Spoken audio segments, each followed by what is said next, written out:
तो बात करते हैं अप्रैल 2026 की। एक ऐसा वक्त जब दुनिया सचमुच तबाही के मुहाने पर खड़ी थी। चलिए इस काल्पनिक लेकिन बहुत ही गंभीर संकट की तह तक जाते हैं और देखते हैं कि ये सब कैसे हुआ, कैसे सब के सब विनाश के कगार पर आ खड़े हुए। सोचिए जरा, ये मैसेज था अमेरिकी राष्ट्रपति का। एक डेडलाइन खत्म होते ही एक पूरे देश को नक्शे से मिटा देने की धमकी, है ना चौंकाने वाली बात। तो सबसे बड़ा सवाल यही उठता है कि आखिर सिर्फ 50 दिनों में हालात इतने कैसे बिगड़ गए कि दुनिया विनाश के मुहाने पर आ खड़ी हुई। इसको समझने के लिए हमें थोड़ा पीछे जाना होगा और देखना होगा कि ये पूरा संघर्ष आखिर हाथ से निकला कैसे। ठीक है, तो सबसे पहले उस तबाही की टाइमलाइन पर नजर डालते हैं जिसने इस ग्लोबल टकराव की नींव रखी। देखिए, जंग तो फरवरी के आखिर में शुरू हो गई थी, लेकिन मामला असल में तब बिगड़ा जब अमेरिकी और इजरायली फोर्सेस ने ईरान के न्यूक्लियर ठिकानों पर हमला कर दिया। मतलब इससे खाड़ी में चिरनोबिल जैसी तबाही का खतरा पैदा हो गया। दांव पर अब बहुत कुछ लग चुका था और जो इंसानी कीमत चुकानी पड़ी वो तो बहुत तेजी से बढ़ी। ईरान और लेबनान में हजारों लोग मारे गए, साथ ही इजरायली और अमेरिकी सैनिकों की भी जानें गईं। सिर्फ 50 दिनों में एक बहुत ही दुखद आंकड़ा। बिल्कुल, ये आंकड़े देखने में सिर्फ डेटा लगते हैं, लेकिन इनके पीछे की कहानी, हजारों परिवार बिखर गए थे, लाखों लोगों को अपना घर-बार छोड़ना पड़ा और सबके मन में बस एक ही सवाल था, आखिर ये सब हो किस लिए रहा था। और अब बात करते हैं इस संघर्ष के असली टर्निंग पॉइंट की। एक ऐसी घटना जिसने एक सुपर पावर के दबदबे वाले दावों को सीधी चुनौती दे डाली। तो हुआ ये कि राष्ट्रपति ट्रंप बार बार ये दावा कर रहे थे कि ईरान को सैन्य तौर पर हरा दिया गया है, लेकिन फिर 3 अप्रैल को एक अमेरिकी F-15E, जो कि एक बहुत एडवांस्ड फाइटर जेट है, उसे ईरान के ऊपर मार गिरा दिया गया। इस एक घटना ने ये साबित कर दिया कि जंग अभी खत्म होने से बहुत दूर थी। इसके बाद जो हुआ वो किसी फिल्म की कहानी जैसा था। एक बहुत ही हाई स्टेक्स रेस्क्यू मिशन।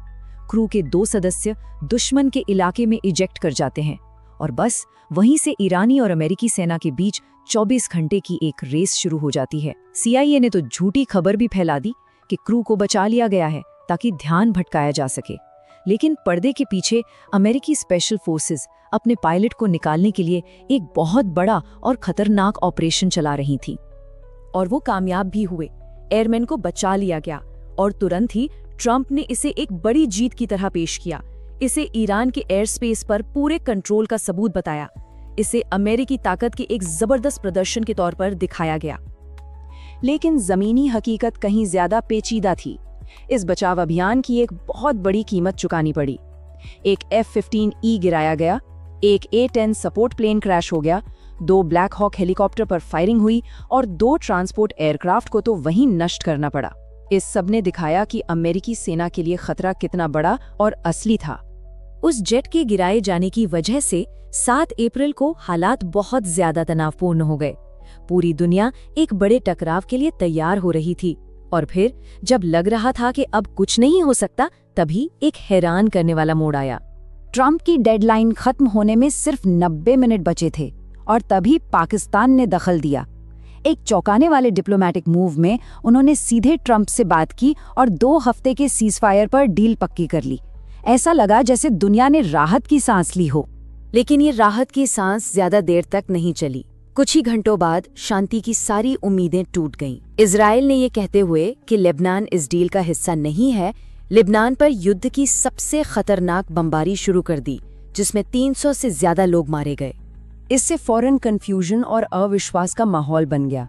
एक तरफ पाकिस्तान का आधिकारिक बयान था कि लेबनान और बाकी सभी देश सुरक्षित रहेंगे। दूसरी तरफ अमेरिका के वाइस प्रेसिडेंट ने दावा किया कि लेबनान को शामिल करने का कभी वादा नहीं किया गया। ईरान को लगा कि अमेरिका अपने सहयोगी देश के जरिए जंग को जारी रखना चाहता है। शांति वार्ता के नाकाम होने से ये अफरा तफरी और बढ़ गई और फिर संघर्ष का एक नया दौर शुरू हुआ, आर्थिक युद्ध का। इस्लामाबाद में 21 घंटे की लंबी बातचीत के बाद मामला एक जगह आकर अटक गया। सारी बात ईरान के न्यूक्लियर प्रोग्राम के भविष्य पर थी, जिस पर कोई समझौता नहीं हो पाया। ईरान ने 5 साल के लिए अपनी परमाणु गतिविधियां रोकने की पेशकश की, जबकि अमेरिका 20 साल की मांग कर रहा था। नतीजा कोई डील नहीं हुई। तो बातचीत फेल होने के बाद अमेरिकी नौसेना ने ईरान के बंदरगाहों की पूरी नाकाबंदी शुरू कर दी। इससे एक बहुत ही खतरनाक स्थिति बन गई। स्ट्रेट ऑफ हॉर्मुज में एक डबल नाकाबंदी। ये दुनिया का सबसे जरूरी तेल रूट है। सोचिए, ईरान और अमेरिका दोनों एक ही छोटी सी जगह पर नाकाबंदी कर रहे हैं। इस कदम से दुनिया भर के तेल बाजारों में तुरंत हड़कंप मच गया।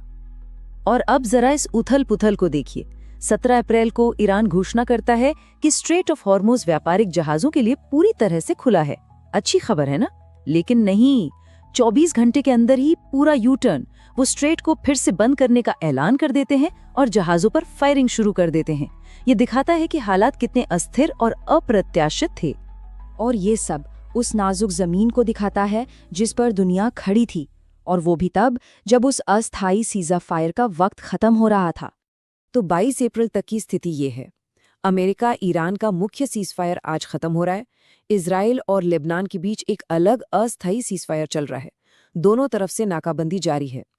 न्यूक्लियर वाला मुख्य मुद्दा अभी भी अटका हुआ है, और सबसे बड़ी बात, किसी को नहीं पता कि इजराइल अगला कदम क्या उठाएगा। मतलब एक बहुत ही अनिश्चित और खतरनाक गतिरोध बना हुआ है। और ये हमें एक बहुत बड़े अनसुलझे सवाल के साथ छोड़ जाता है जो पूरे इलाके पर मंडरा रहा है। जब सीज़फायर खत्म हो रहे हैं और भरोसा पूरी तरह टूट चुका है, तो आने वाले कल में क्या होगा? पूरी दुनिया बस यही सोचने पर मजबूर है कि क्या सबसे